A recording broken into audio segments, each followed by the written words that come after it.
It is Tuesday, September the 17th, 2019. This is the Dissident Peasant Podcast, and I am your host, Jeff in Georgia. On today's show, Debate Madness. Yes, I have Debate Madness. And so I will share the details of my Debate Madness with you, for I have spent the last several dozen hours of my waking life watching and rewatching the Democratic National Debate hosted by ABC on Thursday, September 12th, and I have therefore succumbed to Debate Madness. But of course, before I get to detailing my condition to you, you should know that this show, like all of these shows, is brought to you by listeners like you. Listeners who have gone to patreon.com/distantpeasant and become recurring donors for as little as $1 a month to help support all of the effort I put into this little show. We also accept one-time donations at paypal.me/distantpeasant. If you are one of the very few people these days who is not dead broke all of the time, feel free to chip in a few bucks. Can always appreciate it. I was reading this really bummer of an article the other day about how the vast majority of creative people on Patreon are not making anything approaching a living on it. It's very sad. But hey, at least it made me feel a little less alone. So if you want to make me feel even less alone than that, again, that's patreon.com/distantpeasant, paypal.me/distantpeasant. Thank you very much for your donations and for listening. On with the show.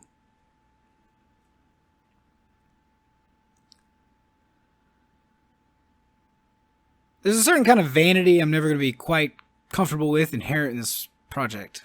You know, to broadcast your thoughts means at the very least standing for the idea that your thoughts are worth broadcasting. And implicit in that is a sort of self-confidence I've just never found easy to assume. This is a terrible character flaw of mine, but I will say that without it, I'd probably be even lazier than I already am. If projecting confidence is difficult for me, then, well, I strive ever harder to know what the fuck I'm talking about, so I can at least try to fake it convincingly. And we are what we pretend to be, after all. And yet, I'm going to have trouble even pretending this episode. I mean, in some ways, today's show might be about my failures to achieve insight, or at least feel as though I've come close, despite copious preparation. Thursday night, September 12th, ABC hosted the third Democratic Party debate for president, which lasted without commercials about 2.5 hours. I've watched it over half a dozen times now, start to finish. Some of the time, I was even sober. Also watched hundreds of hours of commentary on it, plenty of mashups, edits, read dozens of write-ups, perused hundreds of tweets, turned my brain to mush, staring into this indescribable, horrible structure like an abyss made entirely of mirrors. Quote, "This is democracy, the great American experiment," end quote, as one of the ABC-branded hosts proclaimed in introduction during the debate. And every time I heard it said, it struck out as ever more dubious. You know, I've never heard so much said about so little from so many people, with a couple of exceptions.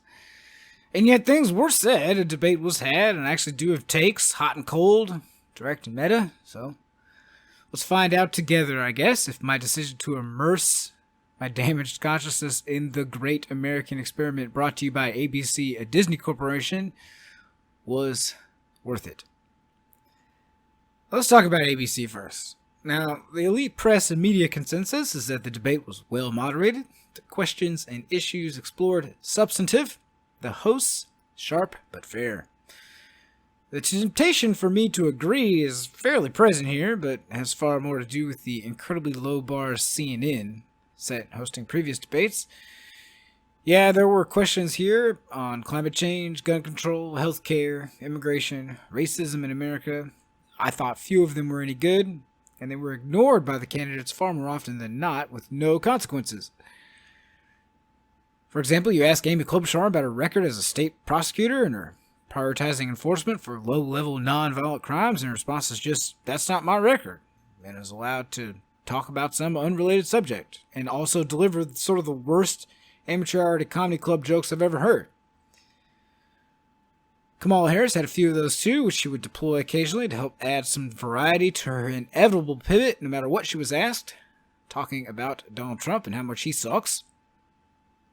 Joe Biden was treated incredibly gently, for the most part, because there is a massive, mostly unspoken conspiracy among the elite press and media class to prop his candidacy up, and do not let anyone tell you different.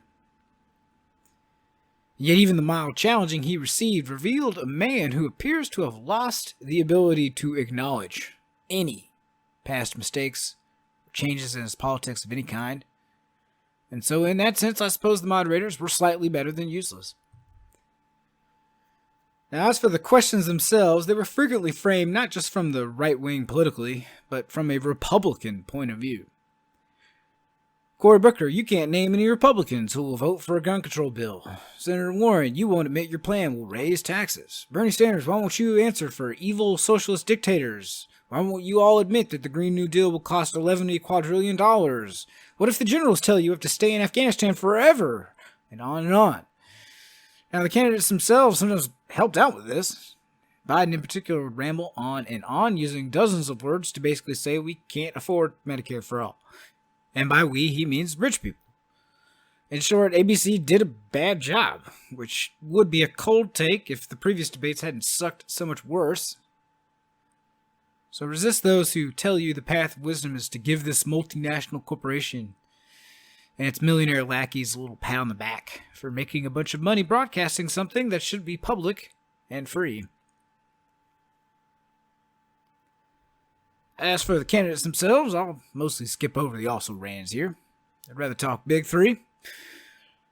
Senator Elizabeth Warren is in a sort of odd place, I think. Once decried as radical and outlandish by the center and right wing of the United States, she has become the beneficiary of the anyone but Bernie contingent as the sensible left candidate, and she performed well during the debate.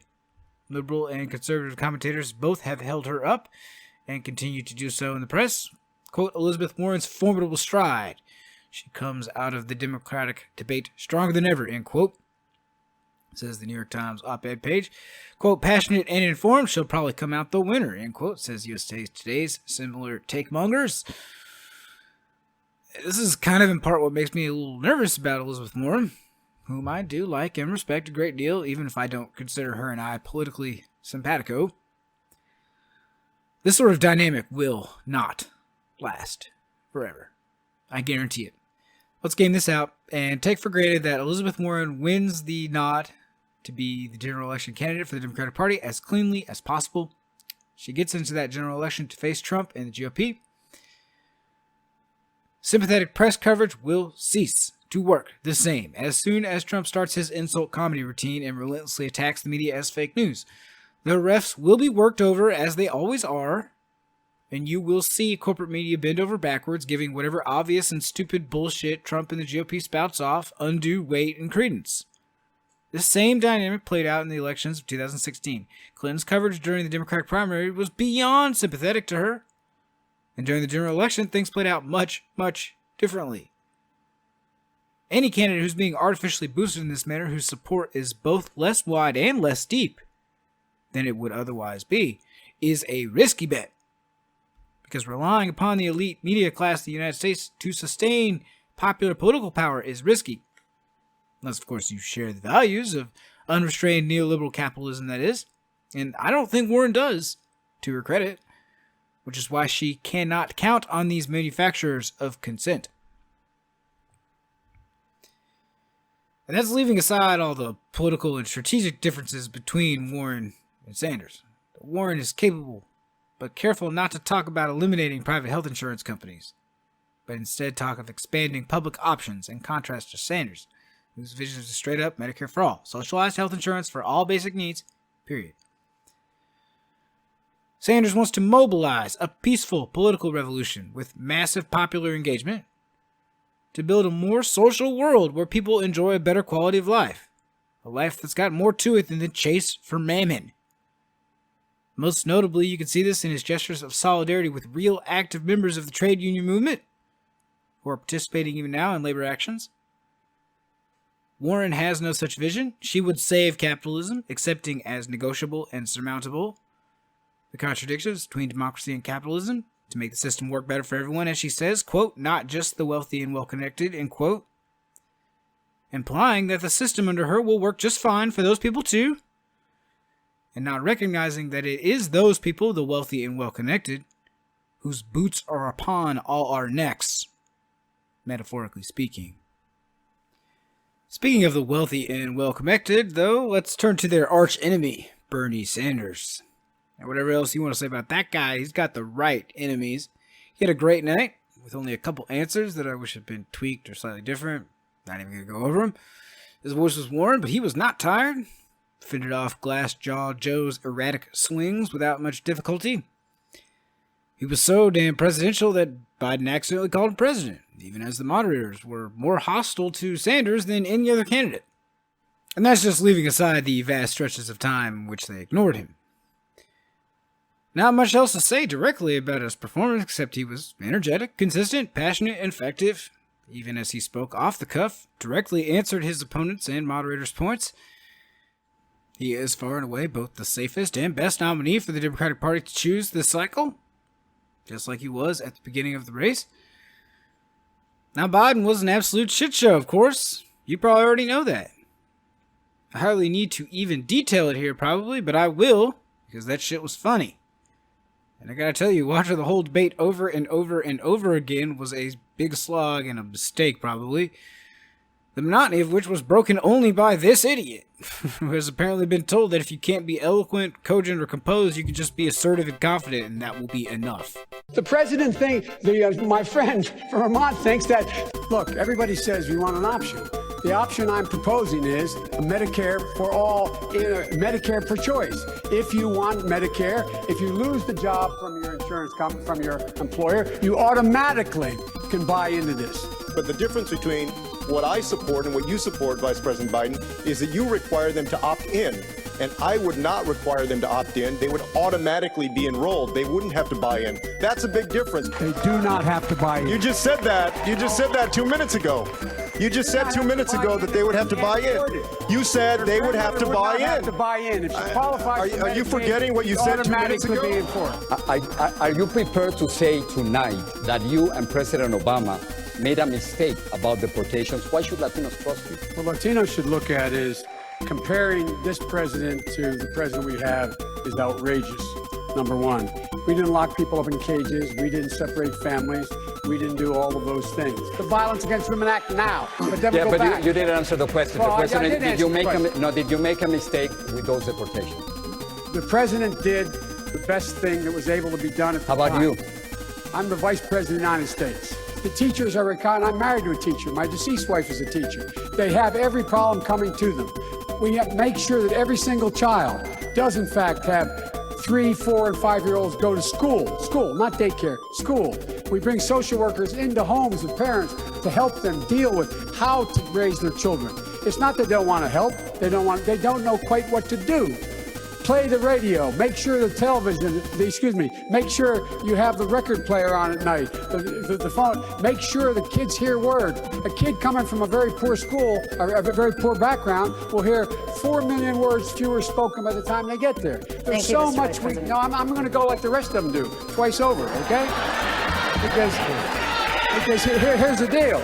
The deal is that we've got this a little backwards. And by the way, in Venezuela, we should be allowing people to come here from Venezuela. I know Maduro. I've confronted Maduro. Number two, you talk about the need to do something in Latin America. I'm the guy that came up with $740 million to see to it those 3 countries, in fact, change their system so people don't have a chance to leave. You're all acting like we just discovered this yesterday. Thank you, Mr. Vice President. Yes, thank you indeed, Mr. Vice President. You know, Julian Castro's definitely an also ran, but just a few words on his exchange with Glass-Jaw Joe. Gasps, and even an oh shit, I believe, emanated from the audience when he asked Joe Biden if he had forgot what he just said 2 minutes ago. And the coverage from big press and media companies has been almost uniformly hostile to Julian Castro for this. This was terrible, awful, no good, very bad thing to do. Over the line, ageist, disgusting. Now, I'm not so sure audiences will be so uniform in their judgments, but I gotta say that personally, I think that's all a load of shit. The guy did talk about buying into his sham Medicare option multiple times and then said it was automatic, and I don't give a shit what it says on his website. Joe Biden is clearly not capable of describing in even the roughest of contours what exactly he will do as president on healthcare, the number one issue among voters in the Democratic Party, and that's a serious fucking problem. He is not up for this. He is not sharp enough. He does not have enough energy either to run for president effectively or do the job of being president effectively. He is in serious danger of losing to Trump in the general election due to poor campaigning and a severe lack of enthusiasm among even his supporters for him. Enthusiasm that is likely to decline as he himself does. Campaigning for president is a long, grueling, and alienating process for anyone, even in the best of times, even in someone in the prime of their mental and physical life.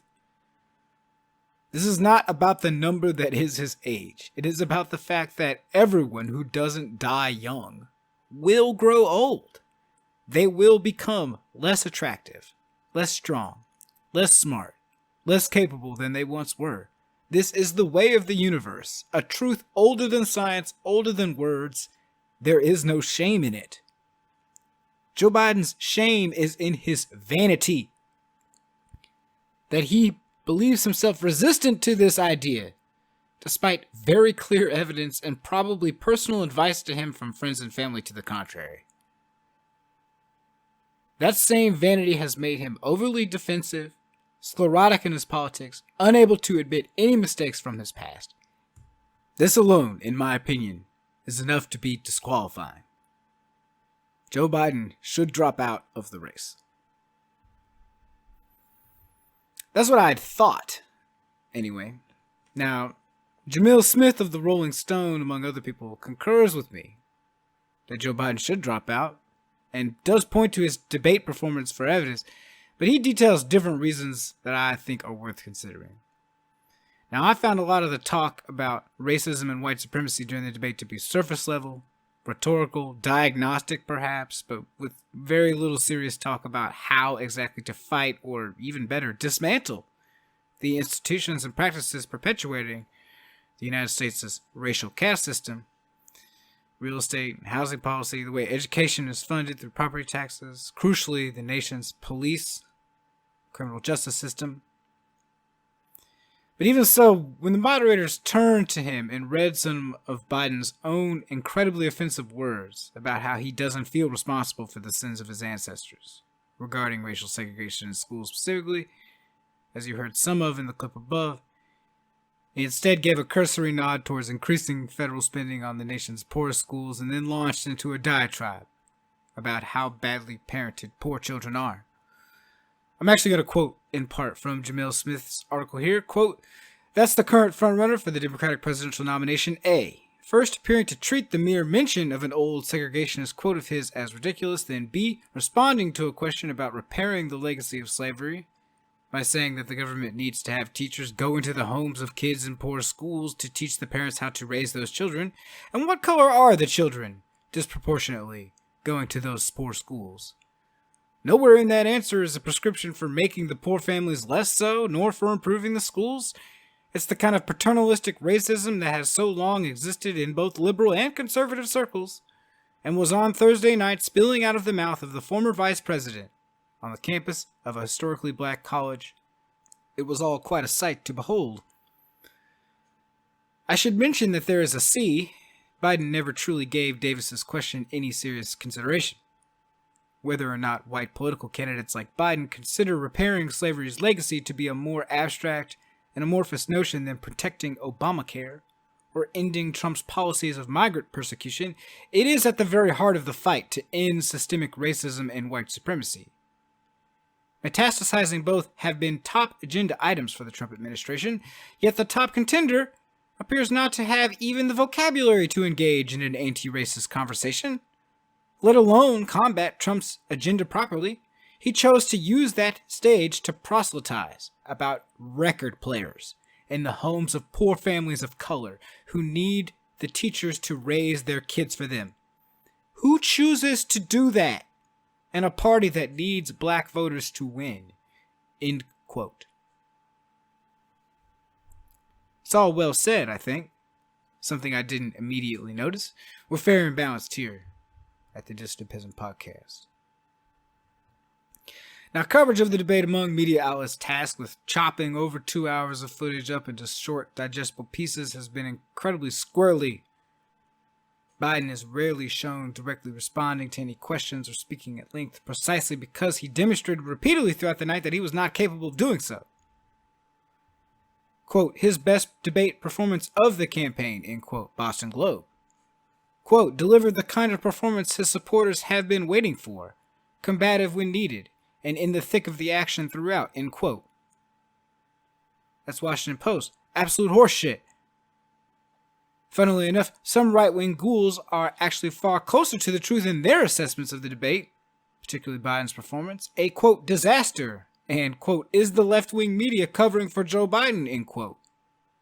Which, well, no, they aren't left-wing, but yes, they fucking are. And that's the problem, or a problem at least, a similar problem to the one I described vis-a-vis Warren earlier, but a billion times worse. Because Senator Warren, even though I don't support her, is far and away a better candidate in every way than Joe Biden, and could possibly prevail in the end and become president, even if I'm increasingly nervous about her odds. But in Joe Biden's case, I see basically zero hope at all, a sucker's bet. Even were he to limp across the finish line and become president, it's likely he would quickly become little more than a puppet, dedicated to maintaining fundamental status quos and managing imperial decline. Centrist neoliberalism would be further discredited as things get slightly worse, slightly faster, for slightly more people. And the next GOP president will be that much more authoritarian, perhaps fascist, than the last. Because Joe Biden is that much more reliant on favorable media coverage to prop up his candidacy, he will be that much more vulnerable if that support disappears in the general. And that is exactly what will happen. Because it's always what happens during every general election I can remember in the United States. We all have our weaknesses and vulnerabilities, sometimes based on what we fear, sometimes what we desire most, sometimes just personal quirks, upbringing. Personally, I have a weakness for fables. There's an old chestnut, favorite of fools and wise men alike, about the emperor's new clothes. Pretty much everyone is at least passingly familiar with the story, and there are many, many different versions. I believe the oldest one is from 11th century India, but let's skip to the end of the story.